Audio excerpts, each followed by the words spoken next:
Welcome back to our channel coded curiosity. क्या आपने कभी सोचा है कि आपका आई कलर आपके पेरेंट्स से क्यों मैच करता है, या फिर आपकी जो हाइट है वो आपके पेरेंट्स से क्यों मैच करती है? तो इन सब जो क्वेश्चंस का जो आंसर है वो लाई करता है हमारे इंपॉर्टेंट चैप्टर हेरिडिटी में। ये एक बहुत ही इंटरेस्टिंग चैप्टर है।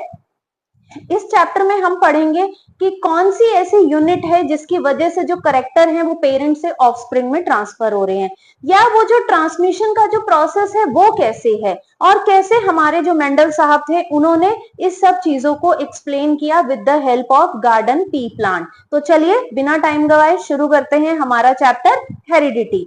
तो हेरिडिटी में सबसे पहले डेफिनेशन, कैसे करेक्टर पेरेंट से ऑफस्प्रिंग में ट्रांसमिट हो रहे हैं, that is called heredity. Transmission of character from parents to the offspring is called heredity. अब वो जो ट्रांसमिशन है उसमें जो जो ऑर्गन जो रिस्पॉन्सिबल है उसको ट्रांसमिट करने में, उसे हम क्या बोलते हैं? गेमीट्स। गेमीट्स अगर हम मेल की बात करें तो स्पर्म, और अगर हम फीमेल की बात करें तो एग।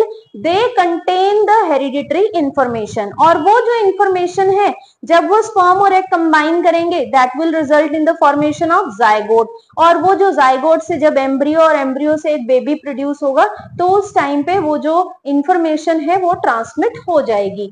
अब वेरिएशन क्या है? अब आपको ये तो पता चल गया कि जो करेक्टर्स हैं वो पेरेंट से हमें ट्रांसमिट हो रही है थ्रू द सेक्स सेल्स, और I can say gametes. But फिर भी आप देखते हैं कि चाहे हम जैसे अगर आपके जो सिबलिंग्स होंगे वो बिल्कुल आइडेंटिकल नहीं होंगे आपसे, ऑल्दो हमारे जो पेरेंट्स हैं वो सेम है, बट हम अपने सिबलिंग से बिल्कुल आइडेंटिकल नहीं है। उसका रीजन क्या है? वेरिएशन। जब भी ट्रांसमिशन होगा करेक्टर्स का from parents to offspring, that always leads to variation. Variation क्या है? Copying error. अगर आप कभी अपने फ्रेंड से कॉपी कर रहे होते हैं तो कोई ना कोई आप एरर कर देते हैं। सपोज आपने उससे अपनी नोटबुक मांगी कि नोटबुक देना, मुझे अपना काम कंप्लीट करना है। आप उसकी नोटबुक से जब आप कॉपी कर रहे होते हैं आप कोई ना कोई एरर कर देते हैं, क्योंकि आपको कई बार उसकी राइटिंग जो है वो समझ नहीं आती। इसी तरह से जब हमारा जो डीएनए जब कॉपी हो रहा होता है, जब एक सेल से दूसरे सेल में जब कॉपिंग का प्रोसेस चल रहा होता है तो उसमें कुछ एरर्स हो जाते हैं, and that errors lead to variation. और उन्हीं वेरिएशन की वजह से कई बार जो ट्विन्स होते हैं वो भी हमें आइडेंटिकल नहीं लगते। तो वो जो वेरिएशन है, अगर वेरिएशन लॉन्ग टर्म तक चले दैट लीड्स टू एवोल्यूशन। तो variation leads to evolution, always remember. But एक स्मॉल वेरिएशन नहीं, जो वेरिएशन हर जनरेशन टू जनरेशन आगे ट्रांसमिट होती जाएगी, उन्हीं वेरिएशन से एवोल्यूशन आएगा। तो चलिए डेफिनेशन देख लेते हैं। द डिफरेंस इन कैरेक्टर्स और traits among the individual of a species. हम सभी ह्यूमन बींग्स हैं, हम सभी के दो आईज हैं, नोज है, बट स्टिल हम सब में जो वेरिएशन है that is due to the difference in characters. For example हमारी एनसीईआरटी में एक एग्जांपल दिया गया है, फ्री ईयर लोब और attached ear lobe, eye colour, height, these all are the variation. Significance of variation comes only if it continue to be inherited from several generation। Variation की importance कब आएगी? जब variation एक generation से next generation तक बहुत time तक transmit करे, यानी कि हमसे हमारे जो ऑफस्प्रिंग्स हैं उनमें, उनसे नेक्स्ट जनरेशन में, उनसे नेक्स्ट जनरेशन में, अगर वो वेरिएशन आगे से आगे जलती जा रही है then it will leads to the evolution. NCERT में एक एग्जांपल दिया हुआ है हीट रेजिस्टेंट बैक्टीरिया का, कि सपोज एक बैक्टीरिया है वो हीट रेजिस्टेंट है, यानी कि वो हाई टेम्परेचर में भी सरवाइव कर सकता है।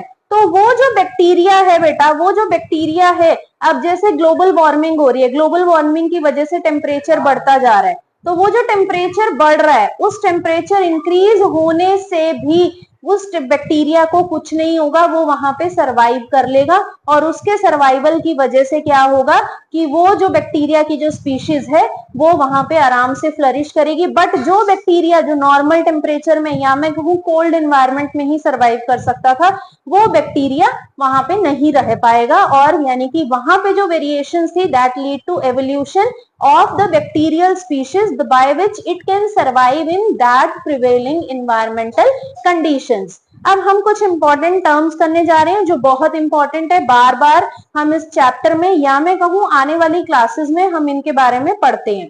तो क्रोमोसोम क्या है? क्रोमोसोम से पहले आता है chromatin material. Chromatin material is a fine thread like structure which is present in the nucleus. When the nucleus और the cell is about to divide, जब एक सेल डिवाइड करने वाला होता है तो ये जो थ्रेड लाइक स्ट्रक्चर है इट बिकम कंडेंस, और वो कंडेंस करके क्या बनाता है? क्रोमोसोम. क्रोमोसोम वो यूनिट है जिसके ऊपर जीन्स प्रेजेंट है. तो genes are the unit of heredity, यानी कि स्मॉलेस्ट यूनिट क्या है? क्वेश्चन आता है आपको बोर्ड्स में, name the smallest unit of heredity. तो स्मॉलेस्ट यूनिट क्रोमोसोम नहीं है, जीन है. Gene is the smallest unit of heredity which transfer characteristic from parents to their offspring by the process of reproduction. Now ये NCERT में भी ये है और हमारे बोर्ड्स में भी बहुत बार ये क्वेश्चन आता है. या तो क्वेश्चन आता है ह्यूमंस में कितने क्रोमोसोम है, ये तो एक सिंपल क्वेश्चन है कि ह्यूमंस में 46 क्रोमोसोम है. अब क्वेश्चन आता है स्पर्म में कितने क्रोमोसोम है. तो स्पर्म में या तो आप कहेंगे 23 क्रोमोसोम है, वो डिपेंड करता है बेटा कि आपको क्या क्या ऑप्शंस दी हुई हैं, या आपको बताना है 22 प्लस XY, 22 प्लस, क्योंकि XY जो है वो मेल क्रोमोसोम है, और एग में कितने होते हैं? 22 plus XX chromosome, that is the female chromosome XX. तो इन टोटल तो 23 ही है. जब ये दोनों कंबाइन करेंगे स्पर्म एग एंड, तो result in the production of an individual which has 46 chromosome. Next most important, dominant gene. Dominant gene करने से पहले आपको पता होना चाहिए डोमिनेंट वर्ड का क्या मतलब होता है. हम कई बार क्लासरूम में ऐसा देखते हैं कि एक बच्चा बहुत ही ज्यादा डोमिनेंट होता है, यानी कि जब तक वो बच्चा क्लास में प्रेजेंट है तब तक जो दूसरे बच्चे जो ग्रुप के हैं वो अपने बात को एक्सप्रेस नहीं कर पाते, क्योंकि वो जो डोमिनेंट बच्चा है वही सारे आंसर्स कर रहा होता है. तो वो जो डोमिनेंट बच्चा है, अगर वो बच्चा किसी दिन एब्सेंट हो जाता है तो जो दूसरे बच्चे हैं they will also participate in the class discussion. तो वो जो दूसरे बच्चे हैं उन्हें हम क्या बोलेंगे? रिसेसिव. तो dominant gene is that gene which decide the appearance of an organism, यानी कि अगर वो जीन प्रेजेंट है तो वो ही डिसाइड करेगी कि ऑर्गेनिज्म की अपीयरेंस कैसी है. इसको मैं एक एग्जांपल के थ्रू समझाती हूँ. जैसे एक करेक्टर है height of a P plant. P plant या तो की जो हाइट है या तो वो टॉल हो सकता है या वो ड्वार्फ हो सकता है. तो अगर वो टॉल है तो टॉल को हमने लिया हुआ है कि वो डोमिनेंट करेक्टर है, क्योंकि वो ज्यादातर जनरेशन में मिलता है, और जो ड्वार्फ है वो रिसेसिव करेक्टर है. यहाँ पे जो जीन है कैपिटल टी जीन, ये जो कैपिटल टी जीन है ये है डोमिनेंट जीन. तो अगर तो बेटा कैपिटल टी दोनों प्रेजेंट है तब भी इंडिविजुअल टॉल है, अगर कैपिटल टी स्मॉल टी के साथ प्रेजेंट है तब भी वो वही एक्सप्रेस करेगा, और जो इंडिविजुअल होगा वो कैसा होगा? वो टॉल होगा. और दूसरी तरफ अगर कैपिटल टी एब्सेंट है, यानी कि एक भी कैपिटल टी नहीं है, तो वो जो इंडिविजुअल है वो रिसेसिव हो जाएगा, यानी कि वो जो इंडिविजुअल है उसकी हाइट कैसी होगी उस पी प्लांट की? कि वो ड्वार्फ होगा.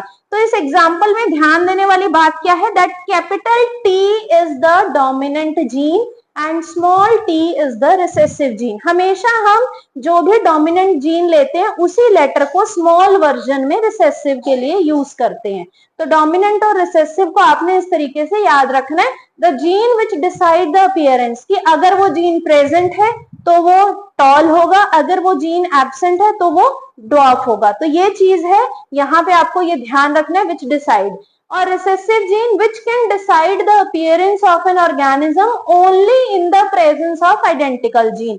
यानी कि अगर स्मॉल टी कैपिटल टी के साथ है तब तो वो डोमिनेंट ही कहलाएगा, बट अगर दोनों स्मॉल टी प्रेजेंट है तभी हम उस इंडिविजुअल को रिसेसिव की कैटेगरी में रखेंगे, क्योंकि डोमिनेंट अगर दो डोमिनेंट इकट्ठे हैं तब तो वो ऑब्वियसली वो डोमिनेंट है, बट अगर एक डोमिनेंट के साथ एक रिसेसिव भी आ जाता है तो recessive is not able to express itself, वो अपने आप को एक्सप्रेस ही नहीं कर पाएगा, तो वो रिसेसिव रह जाएगा, और जो दूसरा है वही अपीयरेंस में दिखाई देगा. और जो स्मॉल टी है वो बेचारा तभी अपने आप को एक्सप्रेस कर सकता है जब उसके जैसे ही उसके साथ हो, यानी कि दोनों ही स्मॉल लेटर में हो. तो यहाँ पे एग्जांपल के अकॉर्डिंग ही small T.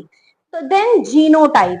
Genotype is the genetic makeup, यानी कि अगर किसी इंडिविजुअल को, अगर मैं पी प्लांट की ही बात करूं, पी प्लांट में अगर मैंने कहा कि एक इंडिविजुअल जो है वो टॉल है, अब टॉल के लिए जो जीनोटाइप रिस्पॉन्सिबल है that can be capital T, that can be capital T, small t. तो these two are nothing but genotype. ध्यान से देखिए, तो जेनेटिक मेकअप यानी कि किस जीन से वो मिलके बना हुआ है, दैट इज द टॉल के लिए दो जीनोटाइप है, वो कैपिटल टी भी टॉल ही कहलाएगा और कैपिटल टी स्मॉल टी भी टॉल ही कहलाएगा. Then phenotype is the physical appearance, यानी कि अगर मुझे एक इंडिविजुअल दिखने में टॉल दिख रहा है तो मुझे ये नहीं है कि भाई उसकी तो जीनोटाइप कैपिटल टी ही होगी, वो कुछ भी हो सकती है. यानी कि अगर हम ह्यूमंस की भी एग्जांपल लें, अगर ह्यूमंस की जो आई कलर ब्लैक है तो ये नहीं है कि उसका जो जीनोटाइप है वो भी ब्लैक ही होगा, वो वेरी भी कर सकता है, क्योंकि दो जीन्स मिलके एक जीनोटाइप बनाते हैं, दो जीन्स रिस्पॉन्सिबल होते हैं. क्योंकि हमने पढ़ा है ना ह्यूमंस में कितने 46 क्रोमोसोम, स्पर्म से 23 आए और एग से, तो दो सेट मिलके एक 46 बनाते हैं. तो ऐसे ही एक यहाँ पेरेंट जो है वो पैटर्नल है और एक मैटरनल पेरेंट, यानी कि एक जीन फादर से आई है और एक जीन मदर से आई है. तो उसके बाद है जो ग्रिगोर मेंडल, यानी कि जो हमारे फादर ऑफ जेनेटिक्स, ये कई बार क्वेश्चन आता है, who is considered as father of genetics, that is Gregor Mendel. अब जो मेंडल साहब थे इन्होंने पी प्लांट पे स्टडी किया, ये मैथमेटिशियन थे, ये कोई बायोलॉजिस्ट नहीं थे, बट इन्होंने स्टडी किया एक पी प्लांट को, जो नॉर्मल जो मटर प्लांट होता है. पी प्लांट का आपको बायोलॉजिकल नेम पता होना चाहिए, दैट इज पायसम स्टाइवम. तो पायसम स्टाइवम को जब उन्होंने स्टडी किया तो इन्होंने कुछ कंट्रास्टिंग ट्रेड देखे. कंट्रास्टिंग मतलब जैसे टॉल, ड्वार्फ, ठीक है, राउंड और रिंकल्ड सीड, एक राउंड सीड और एक रिंकल्ड सीड, व्हाइट और वॉयलेट फ्लावर्स, येलो और ग्रीन सीड, टर्मिनल और एक्सिलरी फ्लावर. ये कुछ मैंने एग्जांपल लिए, और भी एग्जांपल्स थे जो इनको उन्होंने स्टडी किया था. उन्होंने इन करेक्टर्स को स्टडी करते हुए दो क्रॉस दिए हमें, दैट इज मोनोहाइब्रिड क्रॉस और डाईहाइब्रिड. मोनोहाइब्रिड क्रॉस वो क्रॉस है, मोनो का मतलब क्या हुआ, सिंगल, यानी कि जहां पे सिंगल करेक्टर को स्टडी किया जा रहा है एक टाइम पे, वो क्रॉस क्या कहलाता है, monohybrid cross. Dihybrid cross include two characters studied simultaneously where the inheritance of two character is studied simultaneously. यानी कि अगर मैं अकेला ले रही हूँ राउंड और रिंकल सीड तो मैं कौन सा कर रही हूँ, मोनोहाइब्रिड क्रॉस. अगर मैं राउंड और रिंकल्ड के साथ टॉल और शॉर्ट दोनों करेक्टर्स को इकट्ठे स्टडी कर रही हूँ तो वो क्या कहलाएगा, डाईहाइब्रिड क्रॉस. मोनोहाइब्रिड क्रॉस के थ्रू हमें एक लॉ निकल के आया, that is law of segregation. Segregation को आप सिंपल वर्ड्स में कहिए तो सेपरेशन. तो क्या कहता है, the characteristics of an organism are determined by internal factor. अच्छा, यहाँ पे एक और चीज, फैक्टर क्या है. जब मेंडल साहब ने जब स्टडी किया, जब मेंडल ने जब हमें इनहेरिटेंस के बारे में बताया तो उन्होंने स्टडी सब कुछ कर दिया, बट वो उस यूनिट का नाम नहीं दे पा रहे थे कि वो जो यूनिट है ये है क्या, ये कौन सी ऐसी यूनिट है जो पेरेंट से जो ऑफस्प्रिंग्स में करेक्टर रिस्पॉन्सिबल है, कि करेक्टर जो पास ऑन होते हैं उसके लिए रिस्पॉन्सिबल है, तो उन्होंने उसको नाम दे दिया फैक्टर. तो आपने भी जब आप लॉज बता रहे होंगे तो आप लॉज में जीन वर्ड यूज नहीं करेंगे, आपको वर्ड फैक्टर ही यूज करना है. The characteristic of an organism are determined by internal factor. This is clear कि जो करेक्टर है वो कुछ इंटरनली को डिटरमाइंड होते हैं, यानी कि इंटरनली ही वो बताए जाते हैं. विच अकर इन पेयर, जो कि हमेशा पेयर्स में होंगे. Only one of a pair of such factor be present in single gamete. Gamete क्या हो गया, स्पर्म और एग. तो उनमें से सिर्फ एक ही, यानी कैपिटल टी में से सिर्फ एक ही एक गेमीट में प्रेजेंट होगा. इसको मैं आपको अभी मोनोहाइब्रिड क्रॉस के थ्रू समझाती हूँ. चलिए अब हम मोनोहाइब्रिड क्रॉस कर रहे हैं. हाइट ऑफ अ प्लांट मैंने करेक्टर ले लिया है, तो हाइट ऑफ अ प्लांट के लिए जो फिनोटाइप है, फिनोटाइप क्या है, या तो टॉल होगा इंडिविजुअल या फिर ड्वार्फ होगा. जीनोटाइप जो हमने क्रॉस करते टाइम लेनी है वो आप क्या लेंगे, capital T and here small T. Capital T small T को आप जो हमारी थी उसको आप क्रॉस करते टाइम नहीं लेंगे. अब ध्यान से स्टेप्स को देखिएगा क्योंकि सेम स्टेप्स आपको फॉलो करने हैं चाहे करेक्टर कोई भी क्यों ना हो. तो तो phenotype is tall and dwarf, genotype is capital T and their small t. Then come the gametes. अब gametes क्या होंगे? जो meiosis के थ्रू बनेंगे. हमने 9th क्लास में meiosis division पढ़ी हुई है. That is the reductional division where the chromosome number get reduced to half. तो meiosis division होगी जिसकी वजह से gametes बनेंगे. और gametes क्या क्या है? 2 कैपिटल T के गेमीट्स हैं और 2 स्मॉल t के गेमीट्स हैं. अब ये जो 2 गेमीट हैं हम ये कंसिडर करके चल रहे हैं कि ये जो है वो मेल इंडिविजुअल है and this is the female individual. तो मेल और फीमेल इंडिविजुअल के जब हमने गेमीट्स को फ्यूज किया तो हमारे पास एक जनरेशन आएगी, उसे हम F1 जनरेशन कहेंगे. F1 जनरेशन का मतलब क्या होता है? First filial generation which comes after the fusion of gametes of the parents. तो F1 जनरेशन में आप क्या देख रहे हैं? एक कैपिटल T है और एक स्मॉल t है. आपको पता है कि जब एक कैपिटल T जीन इन्वॉल्व है तो यानी कि वो डोमिनेंट हुआ, और अगर वो डोमिनेंट हुआ तो I can write all tall plants. Is it correct? All tall plants. किसी को अगर कहीं पे भी कोई डाउट आता है तो आप मुझे कमेंट बॉक्स में जरूर मेरे से अपने डाउट्स पूछें, क्योंकि कई बार वही डाउट्स आपके एग्जाम में क्वेश्चन के फॉर्म में आ जाएंगे और फिर आप सोचेंगे कि हमने अगर पूछ लिया होता तो ज्यादा अच्छा होता. तो all tall plants will be produced. Now come the next step which is known as selfing.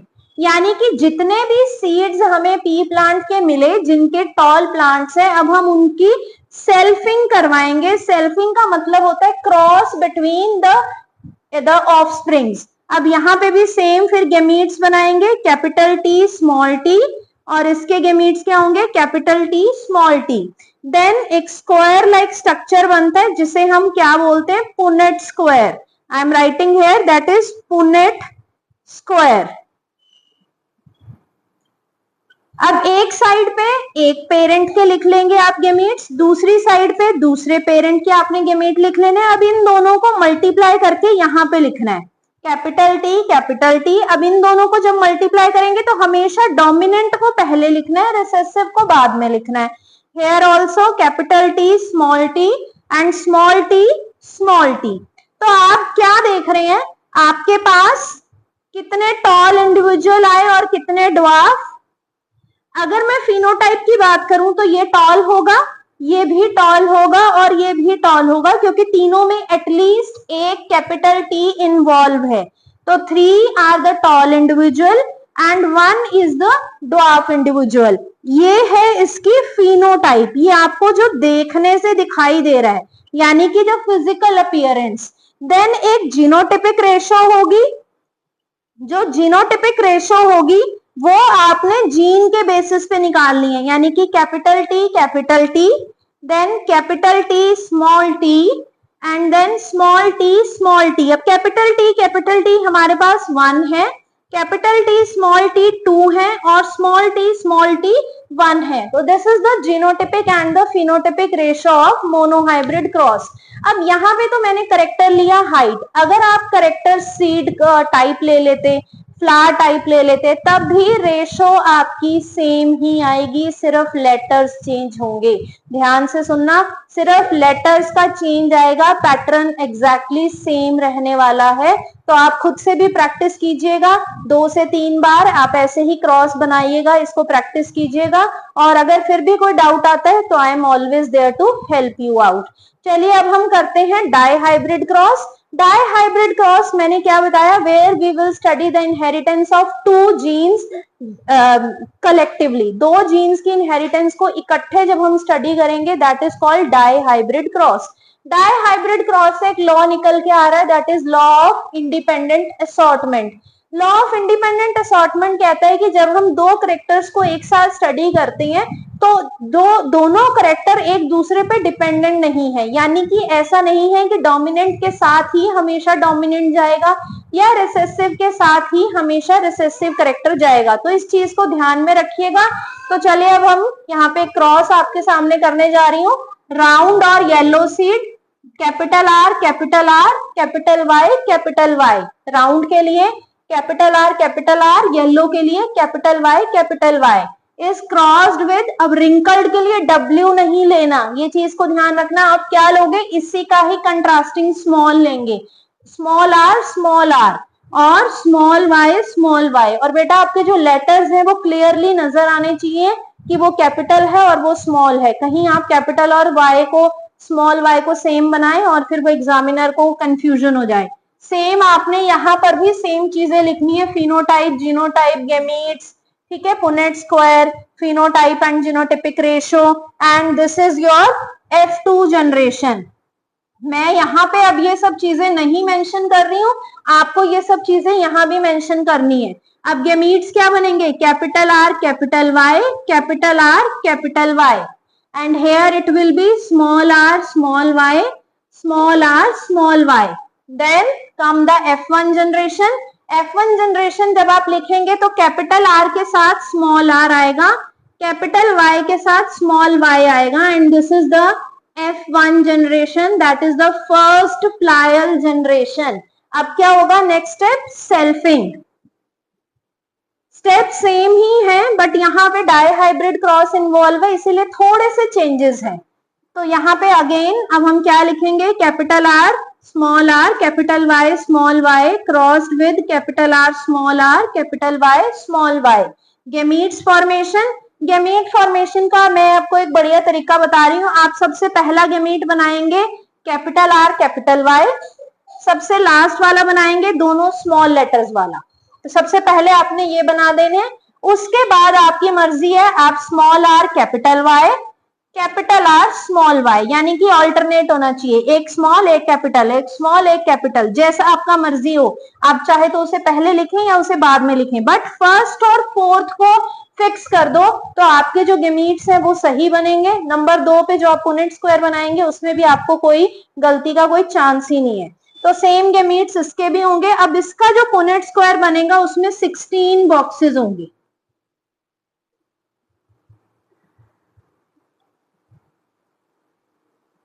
Sixteen boxes का पुनेट स्क्वायर बनाना है आपने।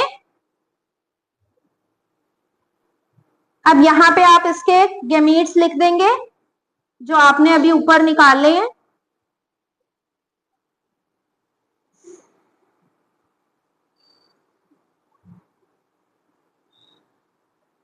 Capital R capital R capital Y capital Y। आप चाहे तो खुद से भी करें, वीडियो को पॉज कर दें और खुद से करें, फिर मेरे साथ मैच करें, देखें कि सही बनाई है आपने।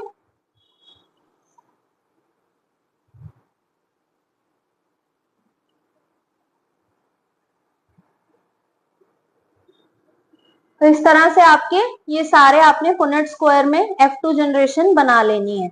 अब F2 जनरेशन बनाने के बाद आपको क्या करना है, जो आपके गेमीट्स है उसी के बेसिस पे आप फिनोटाइप लिखेंगे। तो गेमीट्स के बेसिस पे जब मैं फिनोटाइप लिखूंगी कैपिटल R कैपिटल Y, यानी कि क्या हुआ, राउंड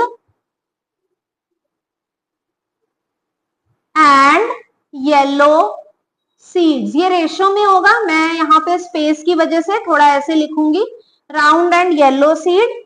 फिर रिंकल्ड, स्मॉल r था ना इसीलिए रिंकल्ड, और कैपिटल Y है तो yellow seed, wrinkled and yellow seed. Then round and small y है तो स्मॉल y का मतलब क्या है, green, round and green seed. And last wrinkled and green seed. ये चारों आपकी रेशो की फॉर्म में निकलेगा। राउंड और येलो सीड का क्या मतलब हुआ कि जिस भी बॉक्स में एटलीस्ट एक कैपिटल R है और एटलीस्ट एक कैपिटल Y है, 2 हो तो उनको भी हम काउंट करेंगे, बट अगर एक आपको दिख रहा है तो उसको तो आपको काउंट करना ही करना है। तो वो कितने बनेंगे अगर आप इनको काउंट करोगे, that will comes out to be 9। चलिए मैं आपको दिखा भी देती हूँ, ये 1 2 3 4 5, ये नहीं है, 6 7 8 9।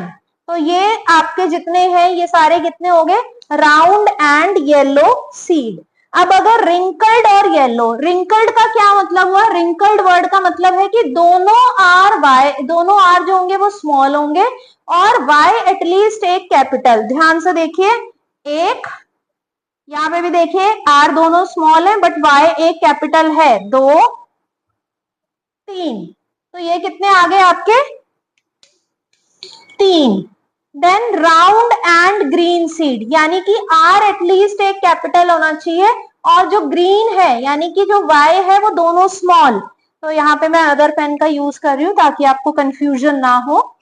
1 2 और 3, तो कितने आ गया यहाँ पे 3 सीड। अब रिंकल्ड और ग्रीन तो एक ही होगा, तो दैट इज 1। आपकी ये जो रेशो है ये हर केस में सेम ही आएगी, यानी कि ये जो रेशो है वो चेंज नहीं होगी, चाहे क्रॉस कोई भी करेक्टर्स को लेके स्टडी क्यों ना किया जाए।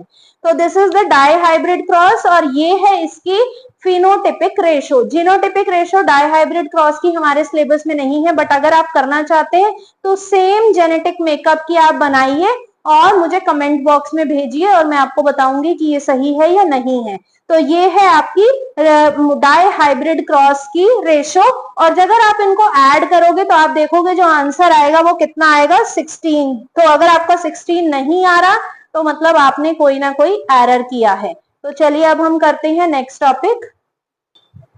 नेक्स्ट हम कर रहे हैं ब्लड ग्रुप। ब्लड ग्रुप्स आपको सभी को पता है, हम छोटी क्लासेस से पढ़ते हैं कि 4 टाइप्स के ब्लड ग्रुप होते हैं। कौन कौन से? Blood group A B and O. उसमें आपको यूनिवर्सल डोनर और यूनिवर्सल एक्सेप्टर क्या होते हैं वो आप मुझे कमेंट करके बताइए कि कौन सा ब्लड ग्रुप जो है वो यूनिवर्सल डोनर है और कौन सा ब्लड ग्रुप जो है वो यूनिवर्सल एक्सेप्टर है। अब ये जो ए बी एंड ओ है ये बच्चे जो ब्लड ग्रुप की फिनोटाइप है, यानी कि ये जो चीजें हैं ये हमें, आप हल्का सा ब्लड टेस्ट करवाइए, हमें ये पता लग जाता है कि उस पर्सन का ब्लड ग्रुप क्या है। तो this is the phenotype. Always remember जो ब्लड ग्रुप हम देख रहे हैं, अगर मैं कहूं मेरा ब्लड ग्रुप बी है तो क्योंकि जो मेरे फिनोटाइप है वो बी है। अब उसके पीछे जीनोटाइप क्या रिस्पॉन्सिबल है उसके बारे में मैं आपको बताने जा रही हूँ। तो ब्लड ग्रुप की जो जीनोटाइप्स हैं उसको हम लिखते कैसे हैं? उसको हम लिखते हैं ए ब्लड ग्रुप के लिए जो जीनोटाइप है दैट इज IA ए, क्योंकि हमेशा जो जीन्स हैं वो पेयर में एग्जिस्ट करती हैं। तो अगर किसी इंडिविजुअल का IA है तो वो भी डोमिनेंट है, और अगर IAIO है तब भी वो उसका जो ब्लड ग्रुप होगा वो ए ही होगा। बी ब्लड ग्रुप के लिए जो जीनोटाइप है that is IB or I can say IBIO. So these are the two genotypes which are responsible for the B blood group. AB के लिए एक ही है IAIB, that is the IAIB is the genotype which is responsible for the blood group AB. और O के लिए क्या है? That is IOIO. O के लिए भी एक ही है, यानी कि कितनी फिनोटाइप है ब्लड ग्रुप में? 4, और जीनोटाइप कितनी है? 6. So there are 6 genotype which is responsible for 4 phenotype.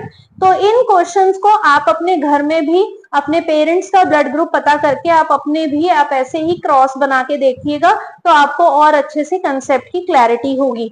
अब यहाँ पे क्वेश्चन कर रहे हैं, man having blood group A marriage a woman having blood group O. तो मैन का जो ब्लड ग्रुप है वो ए है और जो फीमेल है उसका ब्लड ग्रुप क्या है? ओ। हमसे पूछ रहे हैं ब्लड ग्रुप ऑफ चाइल्ड क्या होगा। तो इस केस में आपको दोनों जीनोटाइप, जो ए के लिए दोनों जीनोटाइप है उनको लेके आपको स्टडी करना है। आप कैसे लिखेंगे? If the blood group of, if the genotype of man is IAIA, तो आपका क्रॉस कैसा दिखेगा? IAIA क्रॉस विद O के लिए तो एक ही जीनोटाइप है तो उसमें कुछ चेंजेस नहीं आएंगे, गेमीट्स बनेंगे IAIA। इसको आप पुनेट स्क्वायर की फॉर्म में भी कर सकते हैं, अगर आपको चाहते हो कि ज्यादा कॉम्प्लिकेट ना हो तो मैं आपको पुनेट स्क्वायर की फॉर्म में ही दिखा देती हूँ, अदरवाइज यहाँ पे लाइंस में आप कंफ्यूज हो जाएंगे। O जो होता है वो रिसेसिव करेक्टर होता है और A जो है या B जो है ये डोमिनेंट करेक्टर है। तो हमेशा डोमिनेंट को हम पहले लिखते हैं, तो IAIO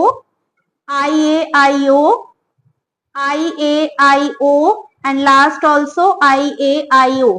इट मीन्स अगर तो मैन का जीनोटाइप IAIA है तो जितने भी ऑफस्प्रिंग्स होंगे they will have the same blood group, और वो क्या है, all offsprings will have a blood group.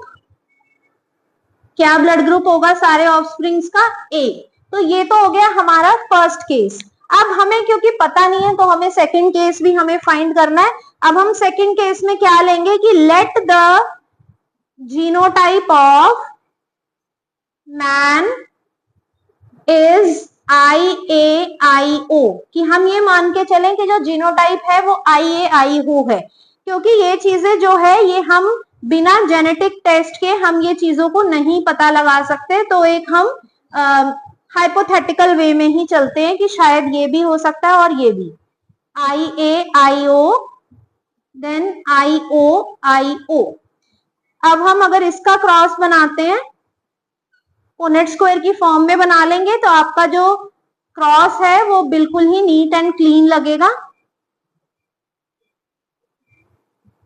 तो क्या बनेगा, IAIO, here also IAIO, but here क्या होगा, IOIO एंड IOIO। तो व्हाट डज इट इंडिकेट कि जो IAIO है और जो IOIO है दोनों के ही दो दो इंडिविजुअल हैं, यानी कि 50% chances of having either A और O, यानी कि 50-50% चांस है कि जो ऑफस्प्रिंग है उनका ब्लड ग्रुप A भी हो सकता है और उनका ब्लड ग्रुप O भी हो सकता है। तो this is how you have to attempt the questions related to the blood group. तो आप भी अपने घर में ऐसा ही कोई भी केस लेके उसका क्वेश्चनिंग कीजिए और उससे आपको अपना आप ब्लड ग्रुप भी बता सकते हैं कि अगर आपको अपना ब्लड ग्रुप नहीं पता तो आप प्रिडिक्ट कर सकते हैं या अपने सिबलिंग्स का आप ब्लड ग्रुप प्रिडिक्ट कर सकते हैं। नेक्स्ट हमारा जो लास्ट टॉपिक है चैप्टर का वो है सेक्स डिटर्मिनेशन। वो मेथड जिससे हम एक इंडिविजुअल का सेक्स को डिटरमाइन करते हैं कि वो मेल है या फीमेल है, उस मेथड को, उस प्रोसेस को हम क्या कहते हैं, sex determination. Then the chromosomes which are responsible for the sex of an individual is called sex chromosome. जैसे आपको पता है मेल के केस में, ह्यूमन मेल के केस में कौन से क्रोमोसोम हैं जो सेक्स को डिटरमाइन करते हैं, दैट इज XY, और फीमेल के केस में कौन से हैं, दैट इज XX। तो सेक्स डिटर्मिनेशन में दो क्वेश्चन बहुत इंपॉर्टेंट है जिनको हम जर्नली बुक में इग्नोर कर देते हैं, इसीलिए मैंने स्पेशली आपके लिए उन दो क्वेश्चंस को लिखा है कि रेप्टाइल्स ऐसे इंडिविजुअल हैं जिनका जो अगर हमने फर्टिलाइज्ड एग के टेम्परेचर में कुछ चेंजेस कर दिए तो उस जो फर्टिलाइज्ड एग है उसकी जो सेक्स है वो भी चेंज हो जाएगा, यानी कि विंटर वाली कंडीशंस, यानी कि टेम्परेचर कम हुआ तो सेक्स कुछ और अगर टेम्परेचर ज्यादा हो गया तो सेक्स जो है वो चेंज हो जाएगा। इसी तरह से जो स्नेल्स हैं they can also change their sex according to the environmental condition. तो क्वेश्चन आता है name to individual which can change their sex and how in the reptiles the sex of an individual is determined। तो आप क्या कहेंगे, in reptiles the sex of offspring can be changed by changing the temperature। अब हम humans की बात करें तो humans में दो सेक्स हैं, one is male and another is female। तो male and female are the phenotype, वो फिजिकली जो हमें दिखते हैं that is called the phenotype। मैं बार बार आपको phenotype और genotype का एग्जाम्पल समझा रही हूँ। जीनोटाइप क्या है, यहाँ पे मेल के लिए क्या जीनोटाइप है, XY, और फीमेल के लिए XX। यहाँ पे हम ये भी कहते हैं कि जो फीमेल्स हैं दे आर होमोगेमेटिक। यहाँ पे मैं एक और टर्म आपको समझा रही हूँ that the females are homogametic. Homogametic word का क्या मतलब है, that is same gamete. Same जो, और जब ये ऑर्गेनिज्म है जब गेमीट्स बनेंगे तो दोनों में सेम जो है वो क्रोमोसोम जाएगा, और they are called heterogamete, heterogametic. Why they are called heterogametic, क्योंकि एक गेमीट में X और दूसरे में कौन सा क्रोमोसोम जा रहा है, Y। तो इसी वजह से the male is responsible for the sex of the child. क्यों? क्योंकि अगर मेल ने एक्स क्रोमोसोम को कंट्रीब्यूट किया तो वो इंडिविजुअल क्या होगा, अगर एक्स को कंट्रीब्यूट किया तो वो फीमेल चाइल्ड होगा, और अगर वाई को कंट्रीब्यूट किया तो वो मेल चाइल्ड होगा। कैसे?